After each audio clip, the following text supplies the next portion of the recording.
Good morning. Yesterday we were thinking about a prisoner, a woman who'd been in prison for the best part of 20 years with two different 10-year spells in prison. And she said that when she was released, she wore a GPS ankle monitor for the first year. And she could only go to a certain approved locations for essential daily living needs, such as work, church, medical appointments, the grocery store, the bank, the post office, and the petrol station. And she talked about her having to be restricted as house arrest, which she thinks is very similar to the situation we've got now in the shutdown with coronavirus for the time being. And we remember that she said she had to accept her circumstances as they were and change her perspective about them.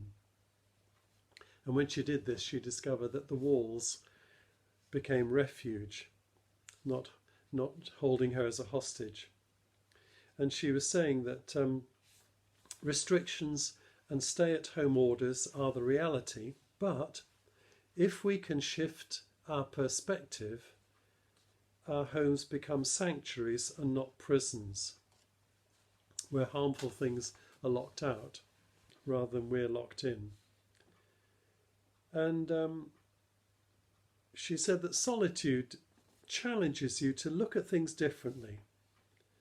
So before she'd gone to prison, her worldview, she said, had become rather limited and selfish. She would throw terrible tantrums to try and bend reality to her will. But her peace, she's discovered, is depending on bending her will and attitude to reality, that life wasn't all about her. And she also said time operated differently, so that when she had an emotion and an experience, if she was enjoying it, time went quickly, whereas if she wasn't, it would go very slowly. And so she learned how to flow with her life, not rushing or procrastinating, but fully engaged in whatever was before her. So she said it was like paying attention. She read books carefully, listened to others deeply, and gave her full attention to each activity, no matter how small it was. And she said that when she engaged fully, it strengthened her gratitude. She was thankful. And gratitude strengthened her will to live life. And Romans, excuse me, I've got to get my Bible.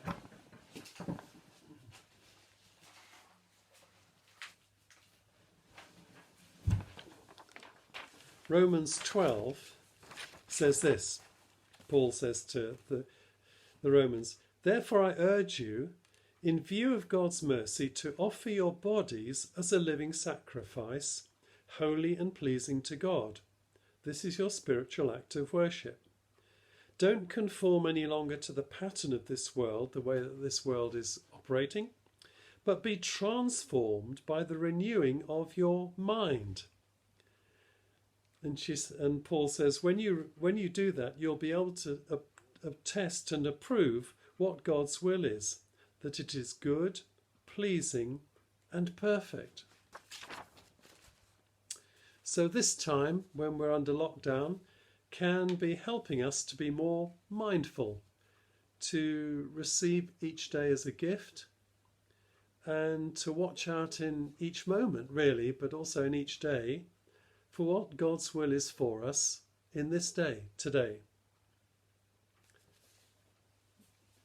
And one of the daily prayers from Common Worship, daily prayer, I'm going to pray.